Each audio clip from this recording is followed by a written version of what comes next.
Tracy. Go ahead. Claudia, thanks a lot, and good afternoon, everyone. Welcome to today's NASCAR Cam Video Teleconference. We're in advance of Saturday night's NASCAR Sprint Cup Series race at historic Darlington Raceway.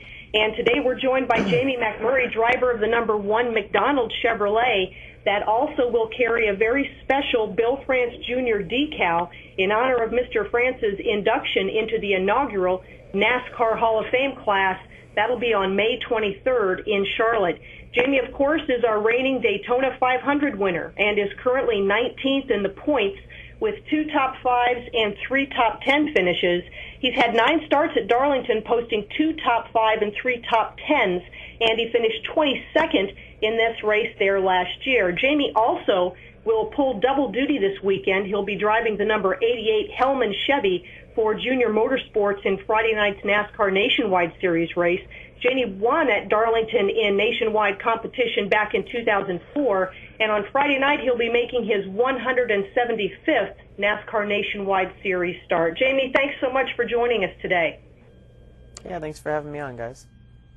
Hey, we're 10 races into the 2010 NASCAR Sprint Cup season now, and yours obviously started off with that thrilling win at Daytona, and you had another great race with a couple weeks ago with that runner-up finish at Talladega. But things have been a bit up and down in between for you a little bit, haven't they?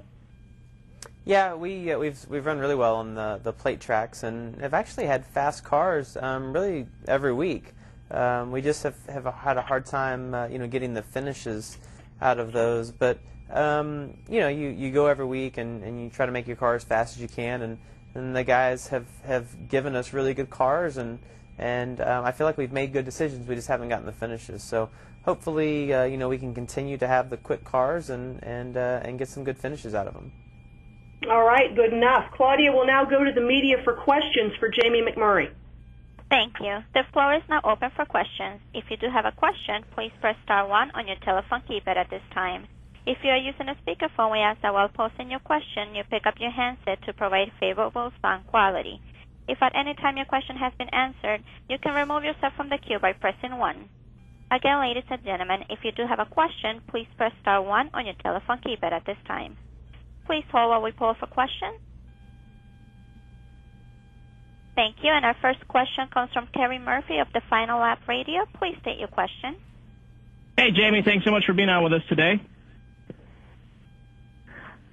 My question is, I wanted to find out from you, it seems like we've had several examples this year of leaders coming in late in the race, giving up track position, getting back out on the racetrack, and able to slice and dice their way back up to the lead and winning the race. Why is that happening more this year than in past seasons? Well, I think more than anything because of the 3 green-white checkered rule. The crew chiefs are calling the races based on getting 3 green-white checkers, not just 1. And it was crazy that at like Phoenix we only had one green-white checker. So the crew chiefs trying to call the races to what they think is best going to suit their team, and it makes it a little bit easier if you're not the leader to make or in the top 5 to make that decision. Because track position is so important. But if you're 6th through 15th, you might as well come get tires and see what you can make up, and depending on how many cars on the lead lap. So certainly the rule that has come in effect at Daytona this year has changed the outcome of some races, and it's made it a lot different race to call when it comes down to the end.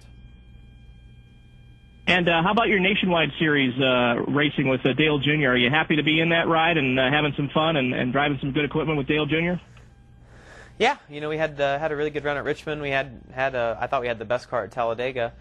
So yeah, the 3 races I've run for him, it's been a lot of fun so far, and enjoy working with that team, and look forward to whatever other races I get to run with them. All right, thanks again. Thank you. Thank you. Our next question comes from Marty Smith of ESPN. Please state your question. Hey, Jamie. There was a time even late last season where a lot of us, and probably you too, wondered if you were even going to have a ride at all, or even going to have wheels. Deal comes together late. You win Daytona. I know Tracy was saying you've had an up-and-down season, but we see that one car in the top 10 often. is there any sense of vindication for you this year, or what sense of vindication is there that maybe some people passed you over and now you're performing so well? Well, I just seem to be a lot more comfortable at EGR than my years at Roush. That was a tough place to fit into. It's such a big organization, and they have so many great race car drivers over there that it's kind of hard to find your place. And I think coming back here, they build really fast cars, and it's just it's a lot different environment. So I don't really see it that way. I just see it as I've gotten this great opportunity to come back to EGR and just trying to make the most of it. So I don't look at it as vengeance or however you worded it. I just look at it as just a good opportunity. That'll be vindication. Vindication. Thanks, Jamie. Yeah. Thank you. And our next question comes from Mike Hembry of SpeedTV.com. Please state your question. Jamie, do you remember your reaction the first time you drove on the Darlington Raceway?